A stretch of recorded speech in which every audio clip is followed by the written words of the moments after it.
Nama saya Ripka Sonyara Guguk, NIM 41911111028, kelas PSPMA 2019, mata kuliah program linear.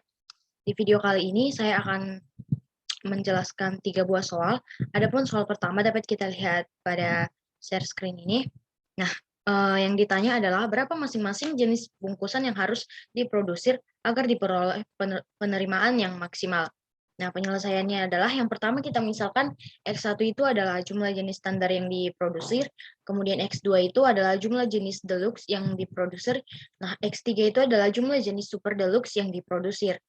Nah, yang pertama primal, fungsi tujuannya itu maksimumkan Z sama dengan 30X1 ditambah 40X2 ditambah 60X3, di mana fungsi batasannya itu mainan 4X1 ditambah 5X2 ditambah 6X3 lebih kecil sama dengan 60.000, alat olahraga 4X1 ditambah 6X2 ditambah 8X3 lebih kecil sama dengan 75.000, buku 2X1 ditambah 5X2 ditambah 5X3 sama lebih kecil sama dengan 45.000, di mana X1, X2, dan X3 itu lebih besar sama dengan 0. Nah, ini adalah tabel simplex pertama. Setelah tabel simplex pertama, kita akan mendapat tabel simplex kedua, kemudian tabel simplex ketiga. Nah, jadi kombinasi optimalnya itu X1 sama dengan jumlah jenis standar sama dengan 3.750, X2 sama dengan jumlah jenis deluxe sama dengan 0, X3 sama dengan jumlah jenis super deluxe sama dengan 7.500. Nah, penerimaan penjualan itu sama dengan 562.500 rupiah. Selanjutnya itu yang dual, minimumkan Z sama dengan 60.000 Y1 ditambah 75.000 Y2 ditambah 45.000 Y3. Fungsi batasannya itu yang pertama ada 4Y1 ditambah 4Y2 ditambah 2Y ditambah 2Y3 lebih besar sama dengan 30. Fungsi batasan kedua yaitu 5Y1 ditambah 6Y2 ditambah 5Y3 lebih besar sama dengan 40.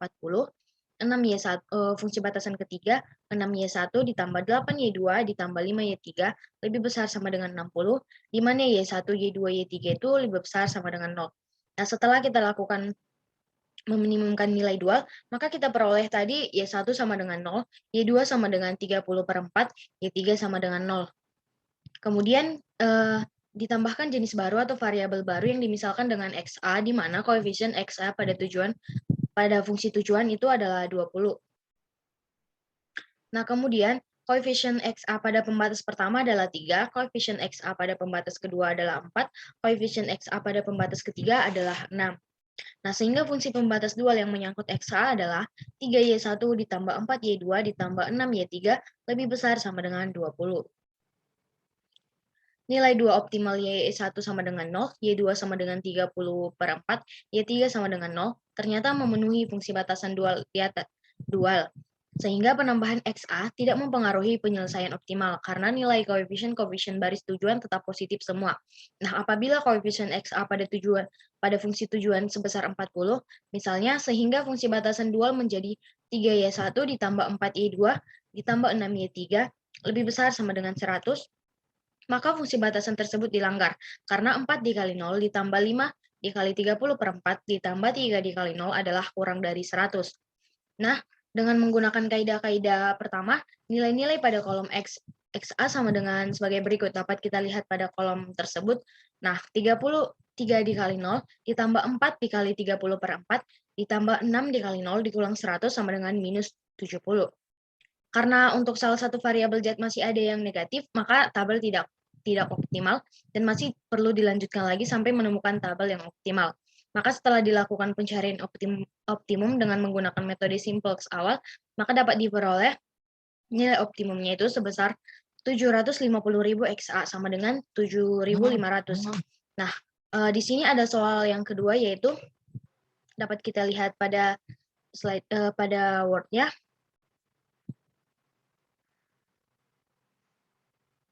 Nah, kemudian di sini kita lakukan analisis sensitivitasnya. Pertama itu memeriksa apakah batasan baru tersebut dipenuhi oleh jawaban optimal. Nah, bila jawaban optimal memenuhi batasan baru, maka tidak perlu diperhatikan. Nah, bila tidak, maka batasan baru harus kita masukkan ke dalam masalah.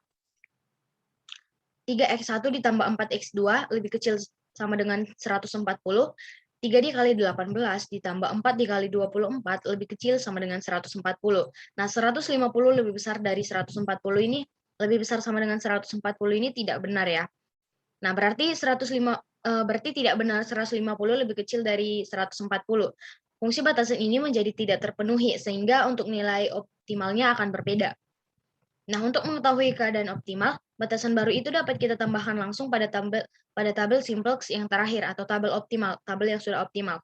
Nah, dapat kita lihat tabel berikut. Maka untuk kombinasi barang optimum yang baru adalah menghasilkan 20 model A dan 20 model B dengan keuntungan maksimum 7.000.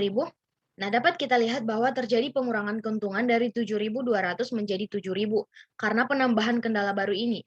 Ini adalah benar untuk setiap program linear. Dengan kata lain, jika kendala baru ditambahkan terhadap suatu masalah program linear, nilai optimum yang lama akan selalu lebih baik atau sama dibandingkan nilai optimum yang baru. Nah, sehingga penambahan suatu kendala baru tidak dapat memperbaiki nilai optimum setiap masalah program linear. Nah, kita lihat soal yang ketiga. Memaksimumkan nilai Z sama dengan, ini dia soal ketiga. Memaksimumkan nilai Z sama dengan 2x1 ditambah x2 ditambah 3x3. Nah, kita di sini menggunakan aplikasi Lingo. Yang pertama itu kita masukkan nilai maksimum Z-nya itu sama dengan 2x1 ditambah x2 ditambah 3x3. Kemudian kita masukkan fungsi-fungsi kendalanya, yaitu 2x1 ditambah x2 ditambah x3 lebih besar dari 8, 2x1 ditambah 4x2 ditambah 2x3 lebih besar sama dengan lebih kecil sama dengan 18. Kemudian x1 ditambah x2 ditambah x3 itu lebih kecil sama dengan 8, di mana x1, x2, x3 itu lebih besar daripada 0. Kemudian dengan menggunakan aplikasi Lingo, kita dapat hasilnya sebagai berikut. Nah, dapat kita lihat pada tampilannya itu, untuk solusinya itu objective value ataupun juga nilai dari fungsi objektivitasnya itu mencapai maksimal di 11,2. Jadi Z sama dengan 11,2 adalah nilai objektif, yaitu nilai yang maksimalnya. Nah, pada saat X1 sama dengan 3,2 dan X2 sama dengan 0, kemudian X3 sama dengan 1,6, untuk mendapatkan solusi yang optimal, yaitu Z sama dengan 11,2 tadi, kita perhatikan pada value di tampilan. Kita perhatikan pada value di tampilannya. Nah, setelah itu kesimpulan yang dapat kita dapat dari hasilnya itu adalah outputnya ini sudah maksimal. Jadi ketika nilai pada select or surplus ada, maka untuk nilai pada dual price-nya tidak ada atau 0. Namun jika pada select or surplus-nya tidak ada, maka untuk nilai dual price-nya ada, yaitu tidak bernilai 0.